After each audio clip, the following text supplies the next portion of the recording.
Hi అండి. రీసెంట్‌గా betting apps వల్ల చాలామంది సూసైడ్ చేసుకున్నారు కదా!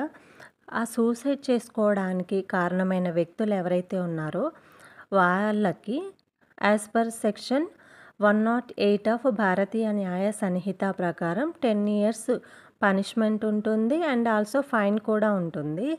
కానీ వాళ్ళు బెట్టింగ్ యాప్స్ ఎవరైతే ప్రమోట్ చేశారో వాళ్ళని ఇప్పుడు అందరిని అరెస్ట్ కూడా చేస్తున్నారు. వాళ్ళని అరెస్ట్ చేసినంత మాత్రాన మన ఫ్యామిలీలో పోయిన వ్యక్తి మాత్రం తిరిగి రాడు కదా! కానీ ఇలాంటివి మాత్రం బ్యాన్ చేయాలి. ఇలాంటి బెట్టింగ్ యాప్స్‌ని అస్సలు ప్రమోట్ చేయకూడదు.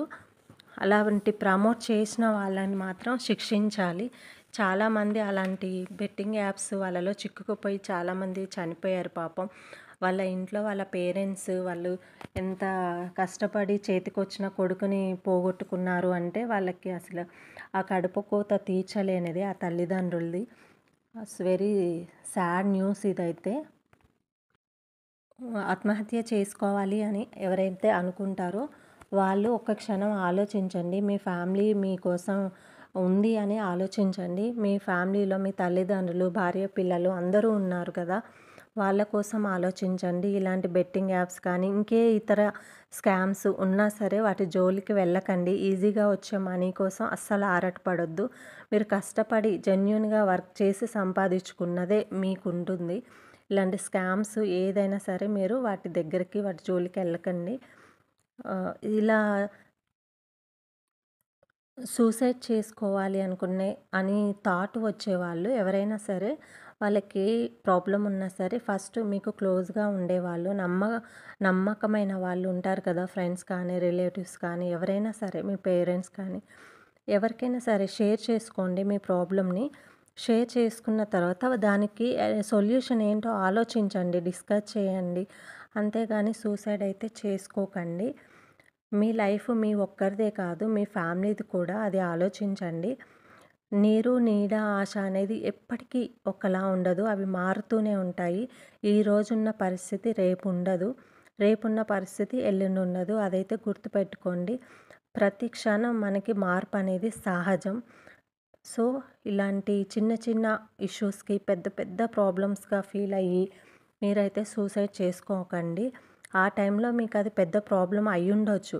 కానీ రేపటి రోజున అసలది మీకు ప్రాబ్లమ్ లాగే అనిపించకపోవచ్చు.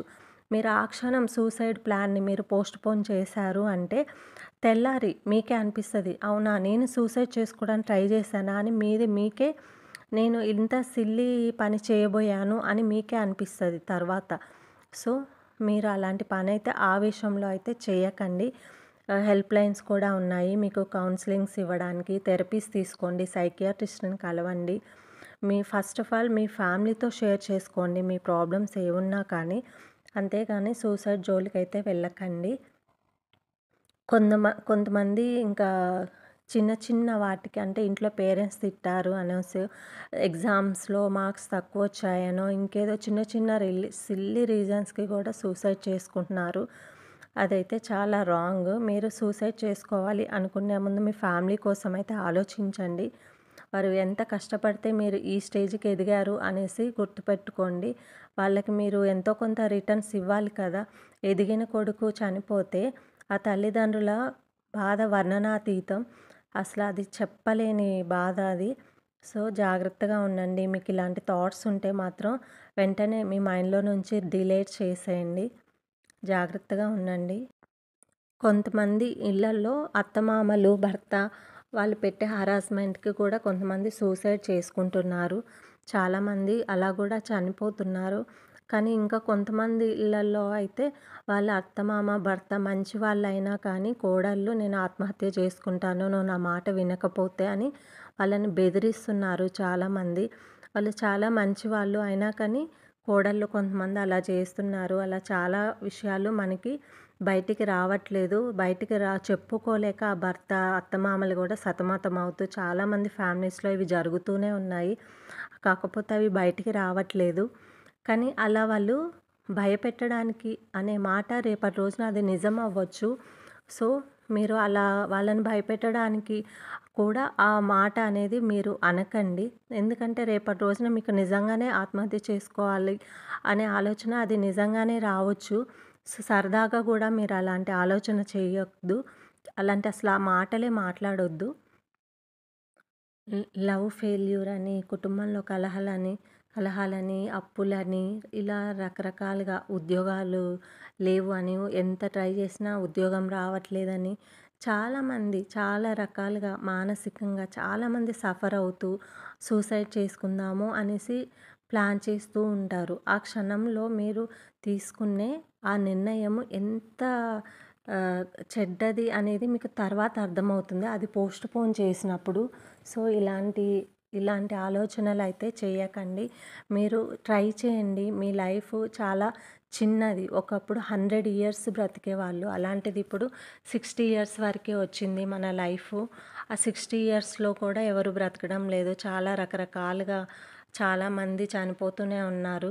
నవేడేస్ అసలు 60 ఇయర్స్ కూడా గ్యారంటీ లేదు. కాబట్టి మనకున్న ఈ చిన్న లైఫ్‌లో సూసైడ్ చేసుకొని బలవంతంగా ఎందుకు మన ప్రాణాల్ని తీసుకోవాలి?